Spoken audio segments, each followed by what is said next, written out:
Welcome to LT Outdoors, the channel with everything the outdoor world has to offer. Cool.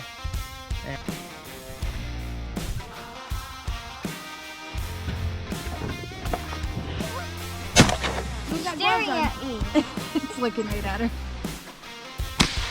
My very first Laker. I love them because they look like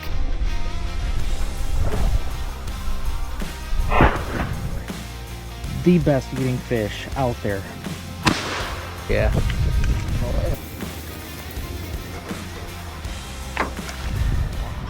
Make sure you hit that subscribe button so you never miss any of these great adventures. It's going to be an epic fall.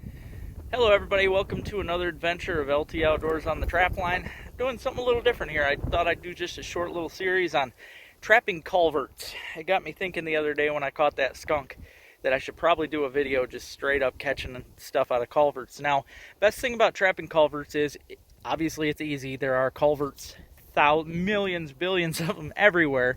If you can get permission on a bunch, or if there's a bunch on state land or whatever, hit them. You just never know. Culverts are fun. You don't know what you're going to catch. Most of the time it's coons, possums, skunks. You'll get the occasional rabbit every now and then, not really targeting them, but you'll get them. So you just don't know what you're going to get. It's a lot of fun. But I'm going to show you here. Not all culverts are great, but sometimes you find some that are good, and I'm going to show you what to look for. I'm going to set this culvert. It is a little wet. There is some water here, but if you look, there are clear as day trails. I really like this one. Look how smashed down that is, going right up the bank. So, and they're coming and going right in and out of that culvert. So I'm going to set this trap up just using a 160. 160s are perfect to cover your average size culvert. Setting them up with a Hags clip so I can just stick this post in the ground and ready to go real fast. Alright, as you can see, trap is set there nicely. I didn't have to do much as far as doctoring it up. I just set it in there, got the springs set just right.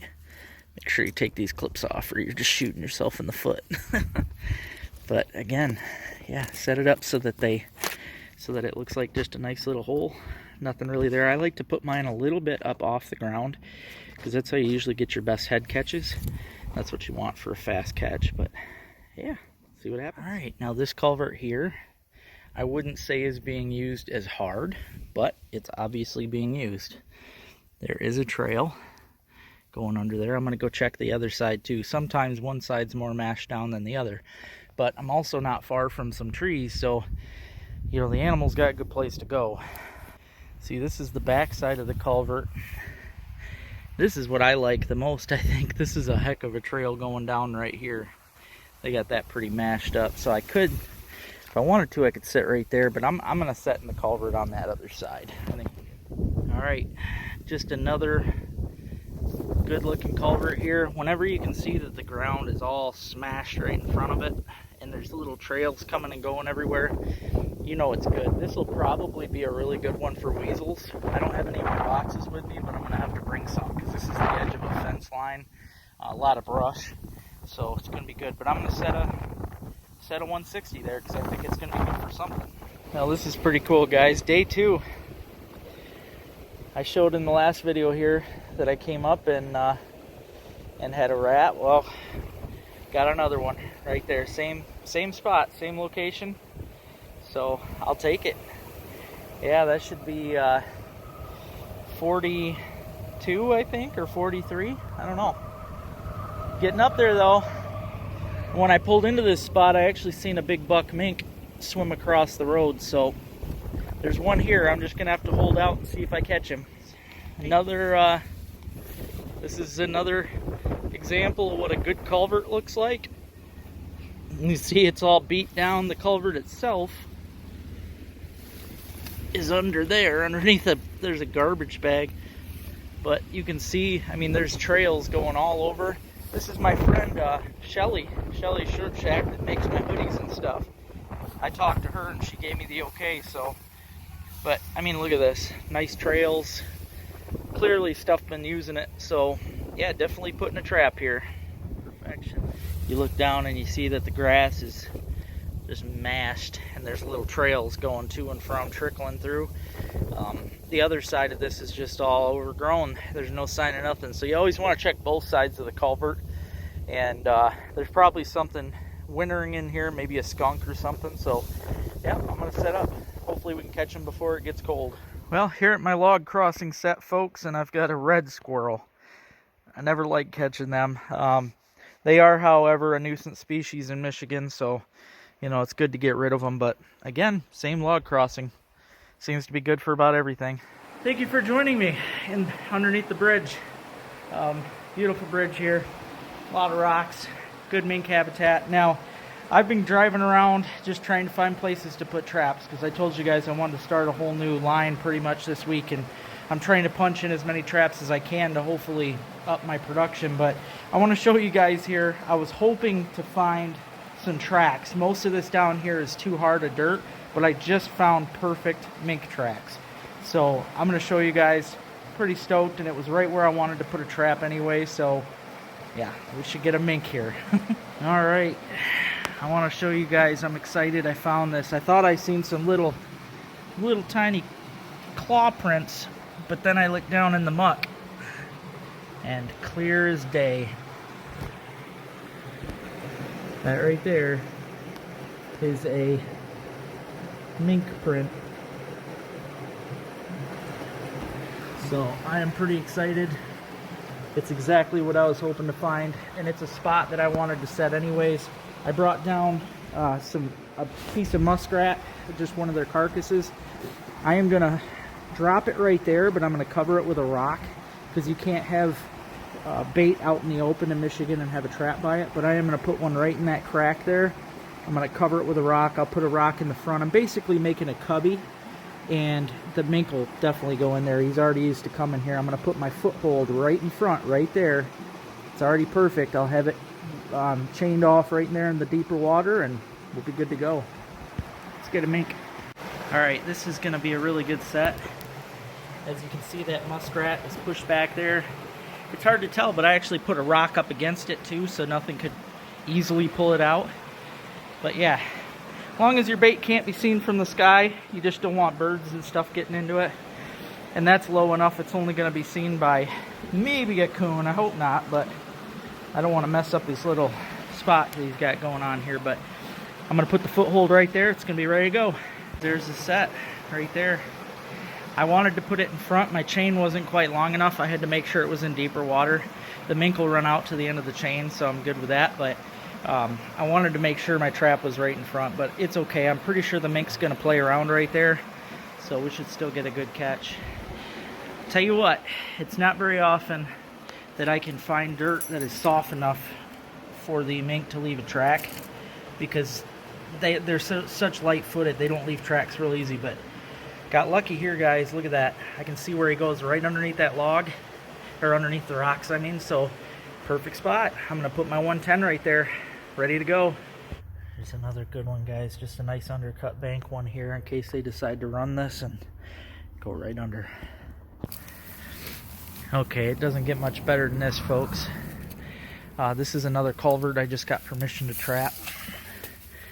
And underneath here, it's all nice mud. So I can see the tracks. Look at this. You got mink. You got raccoon. That's a big coon too. Oh, this is just littered. Absolutely littered with tracks. Incredible. Oh, I wish I had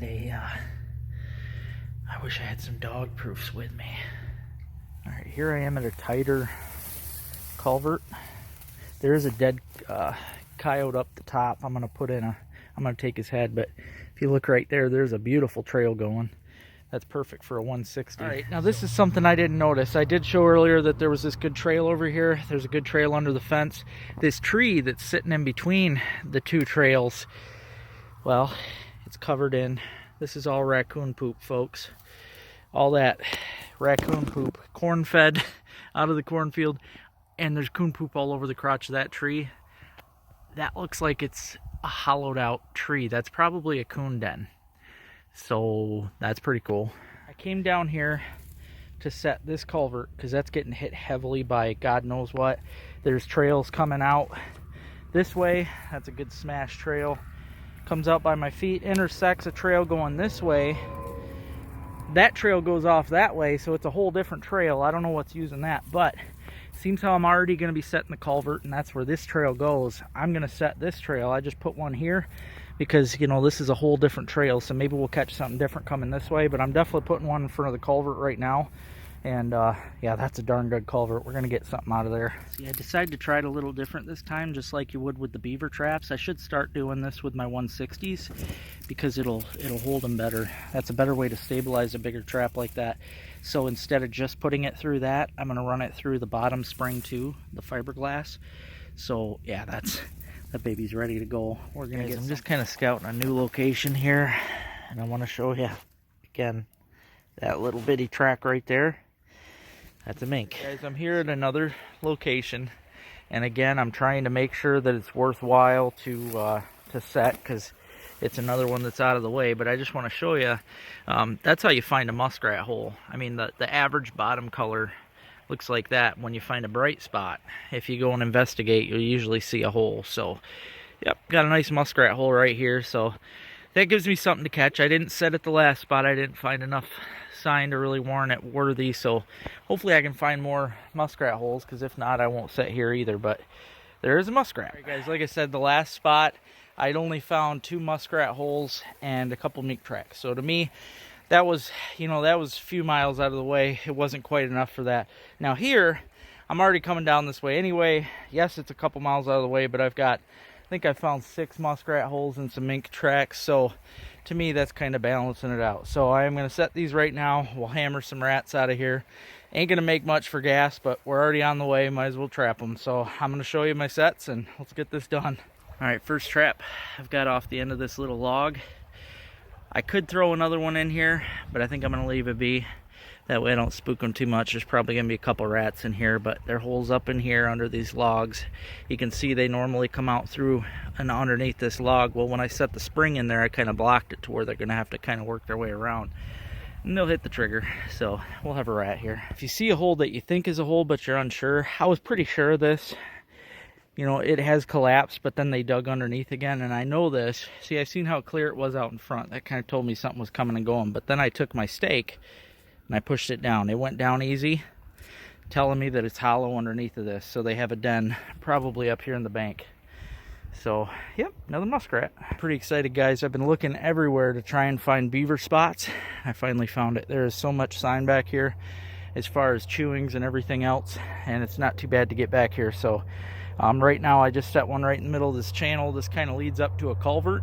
I think I'm going to set another one up here in a pinch point, and then I was stupid, I only had 3 traps with me, so maybe I'll be a little picky on where I put them. But right now I'm just trying to fence this off and make the beaver want to go through the middle.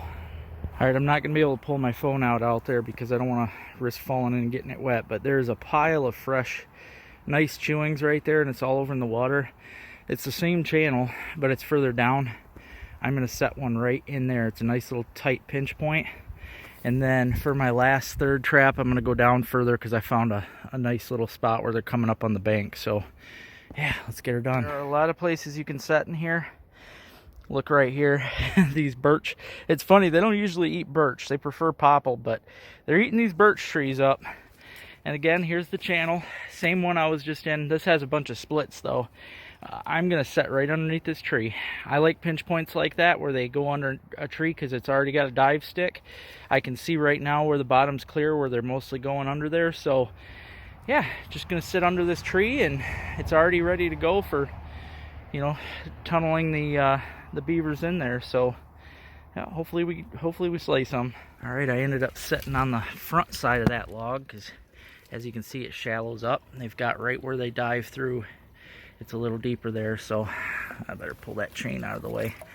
I've got it wired just above it here on a tree, and yeah, should get a beaver. And there are so many other possible set locations. That channel just keeps on going. God, look at that right there, where it goes through that stump. That is a primo spot right there.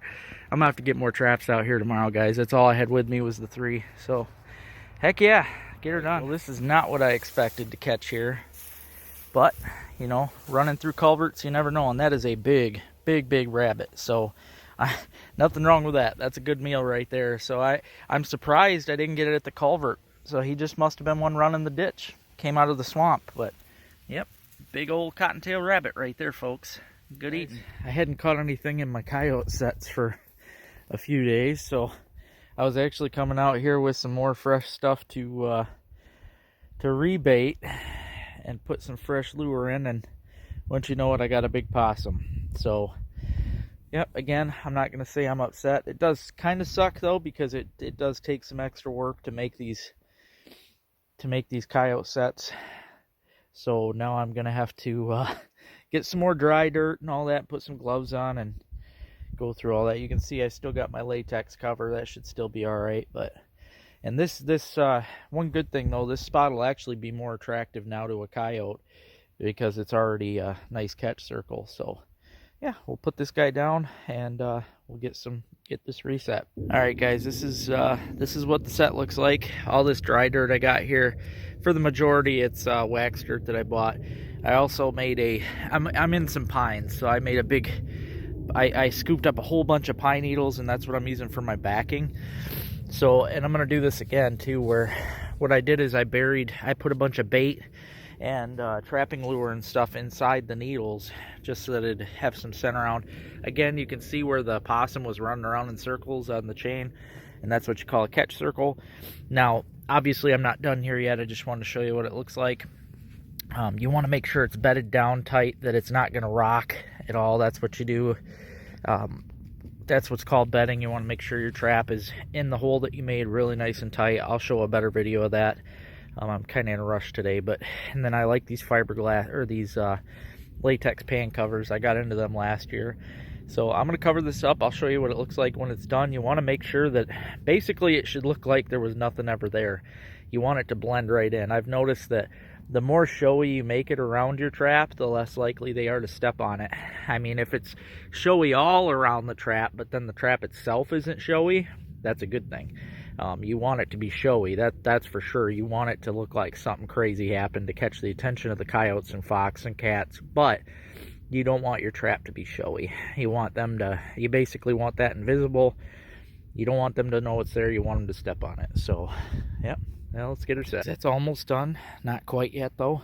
I want to show you one way that I can use. You can do a few things, you know, if you want to blend in your trap, which means take stuff from your surrounding area. You don't want sticks and twigs, but just, you know, like here I got pine needles and stuff that ain't gonna clog up the trap. But one thing I like to do is I'll sit here and actually just kind of flick, because as you can see, when you're doing that really ages. Blending in the set, that's what it does. It ages the set, because you don't want your trap to look like it was just put there. Coyotes don't want to step on something that fresh, but if you make it look like it's been here a bit, they're less likely to avoid that. So, and you want your trap pan to be a little lower than the surrounding area, so my pan's right in here. That way they're going to step on it. And again, I'm going to stick some bait and stuff up under there and ready to go. Well, I guess today is just a possum kind of day. And I had a question last time. Somebody asked how I had it on there, but you can see I got that fiberglass rod down there running into the bottom, and it just holds the 160 up. So, yeah, it doesn't get much better than that. Yeah, very cool. I am going to try something a little different, though, guys. Even though that's been working just fine, it was a little tippy, but look at this. This hardly moves at all. As you can see, I ran it through that awesome spring clip and then through the bottom spring. This is how you rig up your 330s with the bigger clips. So I really think this is going to be a better option right here. I think they're going to go through that a lot easier. So we'll see what happens. I think we're going to catch more doing that. Here I am, guys. First day check at that spot that I found, the beaver spot, and I showed in the video here where all these cuttings were. I didn't want to jinx myself. I could see that my stand was tipped a little bit, but that never means that you got to catch totally. But I can see there's a beaver down there. I don't know if you guys can see it. It's kind of hard to see, but there's definitely a beaver. So I'm gonna pull my sticks out of here, my fencing. That way we can lift this out. Yeah, just a young one. Probably I'd say a 2-year-old. But you know what? It's another beaver. That's number 23. I'm super excited, guys. Doing good on the beavers. I still got one more trap to check up there, so I don't know. If I don't catch nothing, I'm still super pumped because I got one. That means a lot to me. So yeah, I'm gonna reset here. Again, I chose this spot because it's not only is it a pinch point, but there was a lot of the fresh chewings through here, so I knew they were still using this. I do have a trap set down there at the end, and it was not even touched. So probably because this beaver here blocked the channel and nothing else would come through. So yeah, we'll see how many are left. This season of LT Outdoors Trapping is brought to you by Bass Brothers Lures and Baits. They are located in Iowa, and they carry some awesome lures and baits. You'll see me use them in this show. Now, if you want to order from them, you can call this number or check them out on Facebook.